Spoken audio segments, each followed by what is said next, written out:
Fala meus amigos, estamos começando aqui mais um vídeo do canal e no vídeo de hoje a gente vai falar sobre alguns acontecimentos que rolaram na política brasileira nessa última semana, nos últimos 10 dias aí de repente, tá? Para poder levantar essa questão que está no título do vídeo, né? Lula versus Bolsonaro, dá para comparar? Vamos falar um pouquinho sobre esses dados aqui, sobre essas informações esses acontecimentos que rolaram nessa última semana.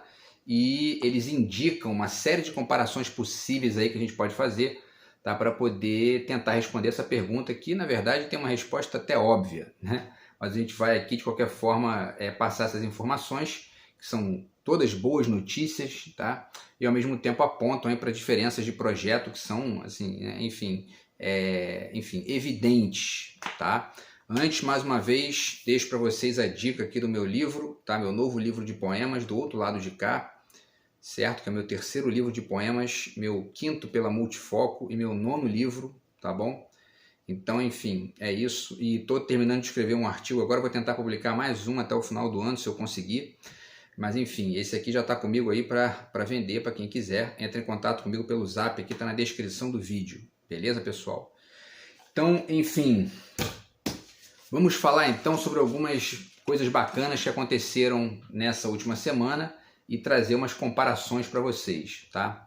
Então vamos lá, pessoal. A primeira notícia bacana que surgiu, tá? Ela veio do site da CNN, né? Que nos últimos anos aí se caracterizou por defender o Bolsonaro, né? Na verdade, a mídia de massa toda é de direita, né? Tem ali, né, especialmente no campo da política e na política de Estado, né, fazem o tempo todo editoriais criticando medidas de esquerda no Estado, porque é isso, né, assim que funciona o jogo aqui no Brasil. Tá? De qualquer forma, a CNN publicou a seguinte notícia, ela diz o seguinte, ó, Brasil, isso no dia 1º agora de setembro, tá? Tem 3 dias aí. Brasil pode se tornar a 8ª economia do mundo em 2023, avalia economista da Austin Hattin, certo? E aí, então, o Brasil ele é hoje a 11ª economia do mundo, tá? Então, né, para quem não sabe, isso é a medição do PIB, né? E aí você tem Estados Unidos, China, Japão, Alemanha, França, e aí depois Inglaterra, né, e a Austrália, Itália, Canadá e Rússia ali, né, na frente do Brasil. E o Brasil hoje é a 11ª, tá? E ele pode passar a Itália, o Canadá e a Rússia já esse ano, segundo enfim, um economista da Austin Hattin, tá? E aí a gente já lembra, para fazer a primeira comparação, né? Trago para vocês todos os links, eu vou deixar aqui embaixo, tá? Na descrição do vídeo. Trago para vocês já uma notícia de março de 2022, tá? Dizia o seguinte, Brasil cai para a 13ª posição no ranking das maiores economias do mundo, tá? Superado pela Austrália. Vale dizer que a Austrália é um país que tem 30 milhões de habitantes, né? Tem aí 7 vezes menos pessoas do que o Brasil e passou o Brasil ano passado. Por quê? Porque a gente estava sendo governado pela direita, né? Desde 2020, portanto, desde o Bolsonaro, né, o Brasil está fora do top 10. Tá? E aí, para finalizar essa comparação, para não, né, ficar parecendo que é perseguição, né, entendeu? Mas a realidade é a seguinte, ó, temos aqui mais uma notícia que é do dia 26 de dezembro de 2011, notícia do governo Dilma ainda, tá? O segundo governo da Dilma. Da BBC, Brasil supera a Grã-Bretanha e se torna a 6ª maior economia do mundo, diz a entidade. Essa entidade era o Centro de Pesquisa e Negócios, né, o CEBR, que é uma consultoria britânica, tá, do mercado, né? E aí nessa mesma notícia tem uma citação do Daily Mail, né, que é um tabloide inglês, que diz o seguinte, ó, o Brasil, cuja imagem está mais frequentemente associada ao futebol e às favelas sujas e pobres, está se tornando rapidamente uma das locomotivas da economia global com seus vastos estoques de recursos naturais e classe média em ascensão. Isso depois de 10 anos ali de governos de esquerda, né? O Lula 2 vezes e a Dilma ali no segundo ano dela, tá?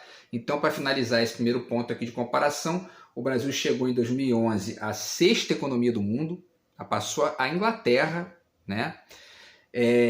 Que não é um país que tem só economia local, né? Enfim, que ele traz ali uma série de recursos de outros lugares também, né? Então virou a sexta economia do mundo em 2011. Em 2020 ele já era a décima. Em 2022 ele caiu para a 13ª posição, né? Então, assim, para finalizar esse primeiro ponto, depois de 2011 para 2020 para 2022, né? São 11 anos. Em 11 anos o Brasil caiu pela metade do que ele era, né? O Brasil acabou o ano passado a metade, menos da metade do que ele era em 2011, em termos de comparação mundial, tá? E esse ano já tem uma perspectiva de que o Brasil possa acabar o ano em 8º, quer dizer, já vai subir aí 5 posições, aliás, 3 posições, né, que ele está em 11º agora, tá? E, enfim, a gente pode ir recuperando isso, porque é assim que funciona, né? A esquerda ganha, começa a governar, a economia melhora, tá? Enfim, pessoal, e aí o crescimento do PIB, né, ele se parar agora, tá? Se o Brasil parar agora, não cresce mais, tá? Só cresceu até agora, vai crescer 3%.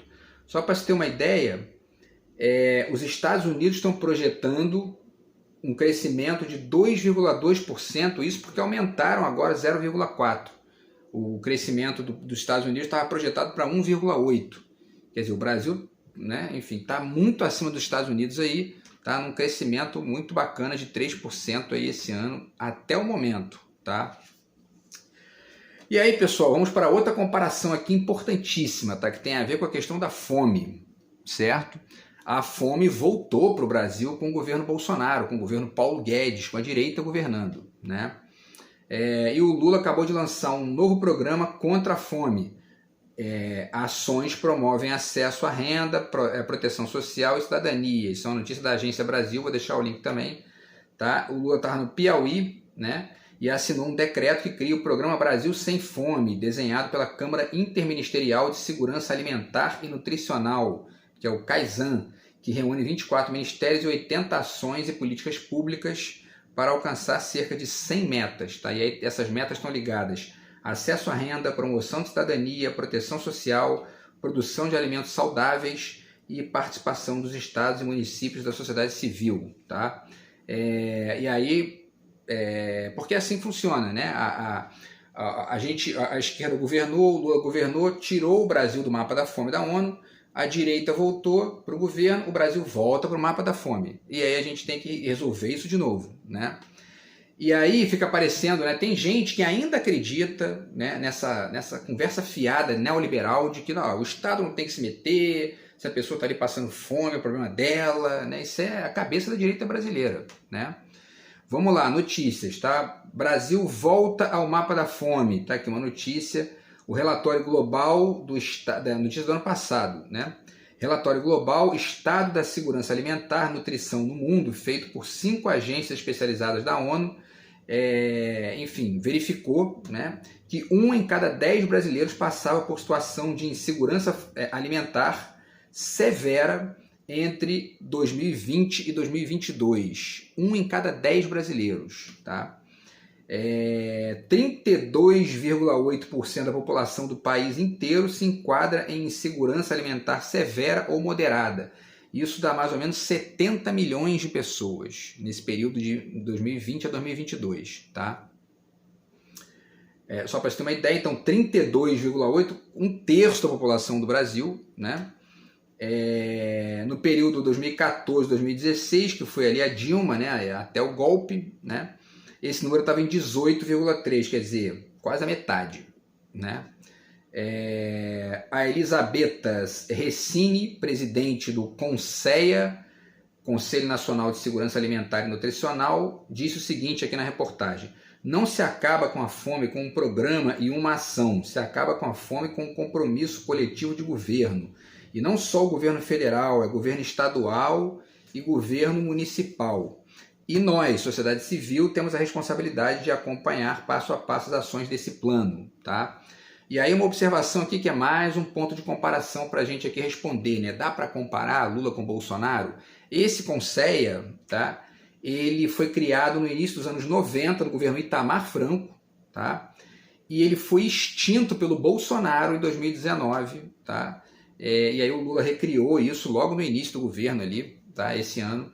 Porque é isso que funciona, né? Quer dizer, nem o Fernando Henrique fez isso, né? Chegou a fazer esse tipo de absurdo. O Bolsonaro acabou com um conselho aqui, que é um conselho de segurança alimentar, que visa, enfim, né, melhorar a vida das pessoas mais carentes e tal, enfim, né? É a direita brasileira, né? E aí o Lula assinou também um decreto convocando a 6ª Conferência Nacional de Segurança Alimentar, mais um ponto de comparação aqui. Tá? Ele assinou um decreto convocando a 6ª Conferência Nacional de Segurança Alimentar e Nutricional, organizada pelo Conceia, né? Essa conferência não acontece desde quando? Desde 2015, que foi o último ano que a Dilma completou, né? Em 2016 houve o golpe ali no meio do ano e aí no final do ano já era o Temer, tá? E aí, enfim, e aí o Temer extinguiu, né, isso aqui, não teve mais, agora vai voltar, tá, esse ano, entre os dias 11 e 14 de dezembro desse ano, tá, a Conferência Nacional de Segurança Alimentar e Nutricional, tá? E aí isso vai incluir as cozinhas solidárias, né, o pessoal do MST também, os estoques públicos, que também foram cancelados pelo Bolsonaro, né? Esses estoques públicos que permitem uma regulação aí dessa movimentação dos alimentos, né, para quem precisa e tudo mais, tá? E aí, olha só, em setembro de 2014 saiu a notícia de que o Brasil tinha saído do mapa da fome da ONU, certo?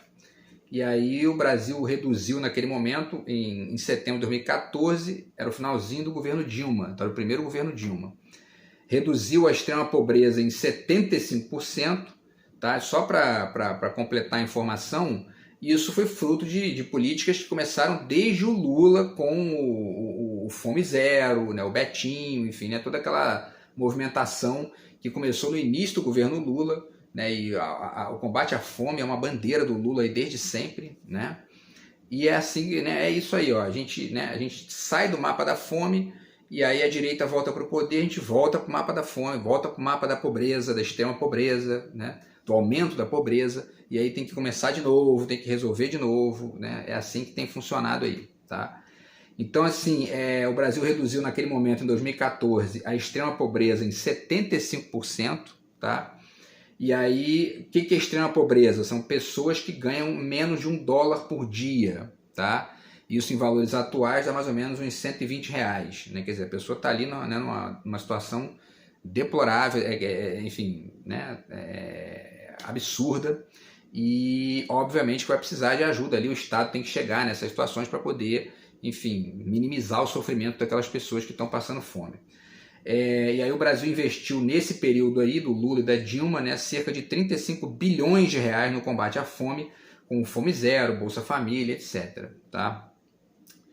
Em julho de 2022 sai a notícia, né, do nosso revés, né? Brasil volta ao mapa da fome das Nações Unidas. Entra no mapa quando mais de 2,5% da população enfrenta a falta crônica de alimentos. Tá?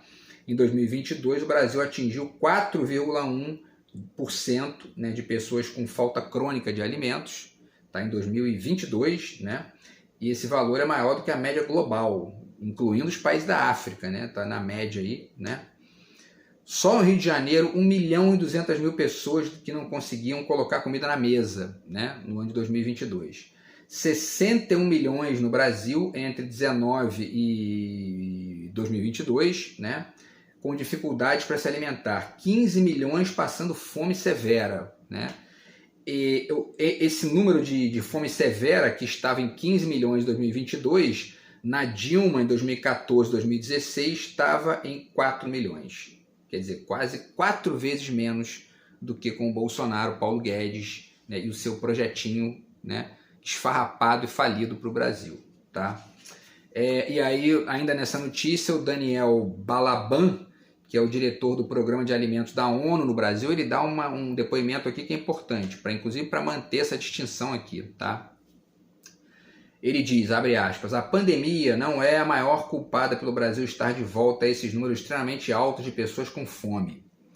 E aí basta a gente ver o que aconteceu nos outros países, né? As pessoas morriam e tal de Covid, mas da fome, não havia notícia de volta da fome, nada do tipo, porque isso depende de governo, né? De um governo ali competente e tal. E ele continua então, né? A pandemia não é a maior culpada pelo Brasil estar de volta a esses números extremamente altos de pessoas com fome. O Brasil é um dos países mais desiguais do mundo. Já fiz vídeo aqui sobre isso. É um dos 10 países mais desiguais do mundo. Os outros 9 estão na África, né? Essa população precisa do apoio de políticas públicas para ser incluída na cidadania, incluída na sociedade, fazer com que as pessoas possam produzir, possam participar, colocar pequenos negócios, possam ter hoje uma formação educacional diferenciada, uma formação profissional diferenciada. Quando ele fala aqui também, né, de produzir, participar e colocar pequenos negócios, é porque essas políticas públicas elas não estão só ligadas ao Bolsa Família estrito sensu, elas estão ligadas também a uma disponibilidade de crédito mais barato, né, para as pessoas mais pobres, para poderem tentar ali aumentar algum negócio básico que eles têm, que tem, enfim, né, que alguma venda ali ou enfim, né, algum serviço que se faça e que demande ali uma grana para poder investir, que tem esse acesso que os bancos privados não dão, porque os juros são muito altos, tudo no Brasil, né, especialmente. Então, um juros de 13% ao ano, né, que é o maior juro do mundo, né, e tudo mais, tá? E aí, para finalizar, o economista Walter Belic, criador do programa Fome Zero, afirmou em entrevista à Folha que a volta do Brasil ao mapa da fome em 2022 foi um retrocesso inédito no mundo, tá? Vou deixar o link para vocês aqui também. Quer dizer, um retrocesso inédito causado pela direita brasileira, né? Paulo Guedes, neoliberal, Bolsonaro, conservador, né, e tal, é a direita brasileira, né? E aí muita gente fala, não, porque você está generalizando e tal, nem todo mundo da direita é ruim e tal. Ó, não estou discutindo isso. Tem gente realmente, provavelmente tem gente ali bacana, que você pode dialogar com respeito e que de repente tem até uma postura razoável. Agora, a tendência é a de uma movimentação nesse sentido aí, de manter um projeto neoliberal fracassado e que só gera, enfim, concentração de renda na mão de rico, aumento da pobreza, aumento da fome, enfim, né? E tudo que a gente viu de ruim no governo Bolsonaro e que estamos aqui comparando, né? Com dados aqui, com informações, tá? Para ajudar isso aí. Então vamos lá, agora no dia 1º de setembro, vamos passar para outra questão do PIB. No dia 1º de setembro ia sair o resultado do PIB para o segundo trimestre de 2023, tá? E aí estava escrito lá, ó, na notícia, o consenso entre os analistas do mercado e os economistas é de que o Brasil registrou um crescimento de 0,3% entre abril e junho de 2023, o segundo trimestre do ano. Esse trecho aqui já é estranho, porque consenso entre os analistas de mercado e os economistas, né? Essa gente, assim, eles generalizam. Pode ter certeza que se você perguntasse para um economista de esquerda, ele não ia dar esse valor aqui, certamente ia arriscar um valor um pouco mais alto, né? Mas eles têm eles acham que todo economista é de direita, né? Enfim, já mostrei aqui o livro do Rajon Chan, né? Até esqueci de separar ele hoje aqui para mostrar. Ele fala ali, né, que nem sempre os economistas acertam. Aliás, eles estão errando direto, né? Tá aqui, ó, eles projetaram um crescimento de 0,3% para o Brasil, né? E o Brasil chegou a um crescimento de 0,9%, 3 vezes mais do que o projetado pela galerinha do mercado, né?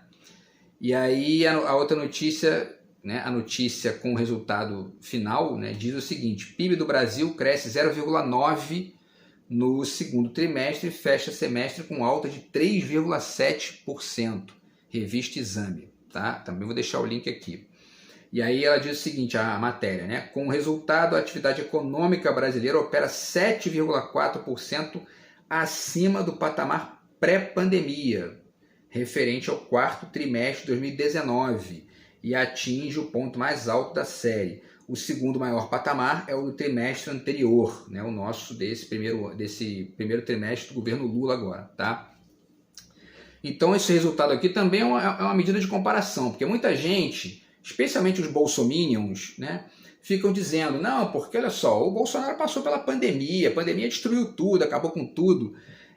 Nós estamos no primeiro ano do governo, nem acabou o primeiro ano do governo Lula ainda, a gente já está aí, ó, com esses números todos aqui, economia melhorando, desemprego caindo, né? O Brasil crescendo nas economias mundiais, a moeda mais forte, o consumo mais alto, enfim, a gasolina mais barata, os alimentos mais baratos, tudo melhorando, né, em menos de um ano. Esse dado aqui que eles estão passando na notícia é do quarto trimestre de 2019, portanto no final do primeiro ano do Bolsonaro, quando não tinha pandemia ainda, né? E o Bolsonaro fez o quê? Né? Foi destruindo a economia brasileira, foi acabando ali com uma série de coisas, e só aquele 1% de ricos e a classe média alta que continuou ganhando dinheiro com ele, né? Enfim, então, quer dizer, aí a gente está agora operando com 7,4% acima do patamar pré-pandemia na atividade econômica, certo? Também uma medida de comparação. O crescimento do primeiro trimestre de 2023 foi de 1,9% e os dois últimos trimestres de 2020, né, cresceu 11,3%, mas aí que entra a história, né? Tinha caído 10,9% nos dois primeiros trimestres de 2020, então, portanto, esse crescimento foi só de 0,4%. Né? Então, o Bolsonaro, se você vê ali o gráfico, o crescimento foi pífio, assim, foi de no máximo 1%, né? E não passou disso. Tá? Vou deixar o link também para vocês aqui, certo? E aí, pessoal, estamos chegando aqui já ao final. Tá? O agronegócio, que geralmente é bolsonarista, cresceu 21% no primeiro trimestre desse ano, recorde histórico, tá? E aí o mercado disse que o agronegócio ia cair 5,5% no segundo trimestre, porque tem a questão ligada à soja. A soja, na verdade, coloca esse patamar mais em cima no primeiro trimestre e tal, né? Porque tem a colheita lá da soja e tal. Mas enfim, 21% foi um recorde histórico, né? Não deixa de ser digno de nota isso. E aí o mercado disse o seguinte, agora no segundo trimestre vai cair 5,5%, porque foi muito alto isso aí. Sabe quanto caiu? Só 0,9%. O mercado errou por 5 vezes. Né? Errou de novo. E tem gente que só escuta o mercado. O mercado acha isso, segundo o mercado, segundo os analistas de mercado. Né? Então, eu estou errando toda hora. Né? Enfim. E aí a comparação com 2022, tá? O primeiro semestre teve um crescimento de 17%, a gente vai ter um crescimento de 20% esse ano. Tá? E aí vamos passar para outro assunto, a proposta de orçamento para 2024. Tá? Simone Tebet e Haddad deram entrevista, né? E há uma proposta de aumento do salário mínimo para R$ 1.421. O aumento anterior estava previsto para R$ 1.389, teve um aumento aí de 21,11, R$ 32,00. Quer dizer, a gente tem aí isso a lei de diretrizes orçamentárias, né? E aí vai ter um aumento de 7% acima da inflação. Bolsonaro, mais um mecanismo de comparação aqui, né? Bolsonaro não deu aumento real do salário mínimo, ou seja, aumento acima da inflação, em nenhum ano, certo? Então, mais um elemento de comparação aí, tá? Para vocês perceberem as diferenças entre a direita e a esquerda no Brasil. O Lula mudou, inclusive, a lei de valorização do salário mínimo, tá? Agora o salário mínimo será corrigido pela inflação do ano anterior, com base no INPC, somada à variação positiva do PIB de 2 anos atrás. Quer dizer, então, né, vai ter sempre, se a esquerda continuar governando, tem aumento no salário mínimo todo ano, né? E aí tem aqui, né, a notícia, durante o governo Bolsonaro não houve aumento de salário mínimo acima da inflação. Não houve. Tá? Segundo a equipe econômica do Bolsonaro, né, Paulo Guedes, haveria um impacto nas contas públicas caso o reajuste fosse maior do que a inflação. Vamos lá, vamos ver que também é uma farsa, também é um ótimo mecanismo aqui para comparar. Vou repetir. O governo Bolsonaro disse que não podia aumentar o salário mínimo acima da inflação, porque isso ia gerar um problema, né, um impacto nas contas públicas. o Haddad e a Simone Tebet deram essa entrevista dizendo que o salário mínimo vai aumentar 7% acima da inflação no ano que vem, tá? E o orçamento de 2024 prevê déficit zero e salário mínimo de R$ 1.421, com aumento de 7,65%, tá? Também vou deixar o link aqui. Então, mais um mecanismo de comparação, né? Bolsonaro, Paulo Guedes são mentirosos, é tudo mentira, tudo mentiroso, né? Tanto é que o Bolsonaro deu entrevista esse ano dizendo que foi enganado pelo Paulo Guedes. É um negócio assim, inacreditável, né? Enfim, e aí, né, esse déficit vai ser zero, tá? Na verdade vai ter um pequeno superávit aí, parece, de 2 bilhões e 800 milhões, tá? E uma queda, inclusive, na taxa Selic, que vai cair de 13,25 para 9,8 em 2024, tá? E aí, pessoal, finalizando, o Lula enviou ao Congresso, né, um projeto de lei que prevê a tributação anual de rendimentos de capital aplicados no exterior, né, as tais offshore. Vale até citar isso aqui, ó, que é a privataria tucana, que foi um escândalo aí envolvendo essa questão de offshore, Zé Serra, Fernando Henrique, né, nas privatizações da Vale do Rio Doce, enfim. Tá? Então essa questão de offshore é isso, né? Eles mandam dinheiro para fora do país. Paulo Guedes, né? O ministro da Economia do Brasil, tinha dinheiro lá fora. Né? Para quê? Para não pagar imposto aqui dentro e porque ele sabia que o ministro da Economia do Brasil era um incompetente, que era ele mesmo. Né? Então vai deixar o dinheiro aqui? É ruim, hein? Né? Enfim, e aí essa alíquota do imposto proposto pelo Lula lá, e pelo Haddad e pela Simone Tebet é uma alíquota progressiva que vai de 0% a 22,5%. Tá? A expectativa de arrecadação é de cerca de 20 bilhões até 2026. O Congresso já barrou isso várias vezes, já foi tentado até pelo Paulo Guedes, olha só. Hein? E o Congresso não deixou, porque era um Congresso, né, de direita, claro. Né? A maioria deles tem dinheiro lá fora, não vai querer pagar imposto, né? Igual classe média, igual o cara do Uber, o cara do mototáxi, ele não vai querer pagar imposto, né? Coitado. Inclusive eu vi ontem um texto sujeito lá dizendo, ó, ser rico não é pecado, né? Coitado, né? Vai pagar imposto sobre 1 milhão que ele tem lá, coitadinho, né? Enfim. E aí, pessoal, para finalizar, tá? Então a gente tem o aumento zero, né, do Bolsonaro no salário mínimo, né? E também o seguinte, né? Só para finalizar essa questão ainda dos tributos, tá? Os Estados Unidos cobram isso aí, né? Eles cobram inclusive a tributação de investimento de quem vem de fora, né? Eles cobram imposto sobre ganho de capital, que varia de 15% a 22%. Cobram imposto sobre lucros e dividendos de 30% na fonte, tá? E cobram imposto sobre herança, até $60 mil você fica isento, mas acima disso você paga um imposto de 40% a 50%. E aí a esquerda tenta fazer isso aqui, ser rico não é pecado, né? Coitado, né? Entendeu? E aí, né, alguns chamam de comunista, quer dizer, um bando de retardado ou então pilantra, né? Enfim, pessoal, e a última notícia de hoje, tá? É uma notícia muito bacana, tá? Que eu fico feliz com isso aqui. O Ciro Gomes e o Mercadante se encontraram no BNDES, tá? E aí o Ciro publicou no Twitter o seguinte aqui, ó. Me reuni hoje com o presidente do BNDES, o Aloysio Mercadante, e sua diretoria para debater sobre política industrial para o Brasil. A atual gestão do banco tem feito um trabalho importante com o intuito de reindustrializar o nosso país, tá? E aí eu deixo aqui mais uma vez a dica do livro do Ciro, certo? Tá? O Projeto Nacional Dever da Esperança. E tem muitas ideias do Ciro que estão sendo adotadas aí pelo governo Lula, né? E aí tem aqui um capítulo, né, do Ciro que ele fala, tá, que está na página 147, uma nova política industrial, que ele fala sobre esse assunto que ele foi discutir lá com o Mercadante, tá? Então, pessoal, é isso, tá? O vídeo de hoje foi para fazer essa comparação, né? Para mostrar o óbvio, né? Lula versus Bolsonaro, dá para comparar? Não dá, né? Não tem assim. Como eu falei num vídeo anterior, é roubo, né? Por isso que chamam Lula de ladrão, deve ser por isso, né? Porque qualquer comparação é roubo, não dá, entendeu? Enfim, então é isso, pessoal. A gente se fala no vídeo de amanhã do canal. Tamo junto, abraço aí, fui.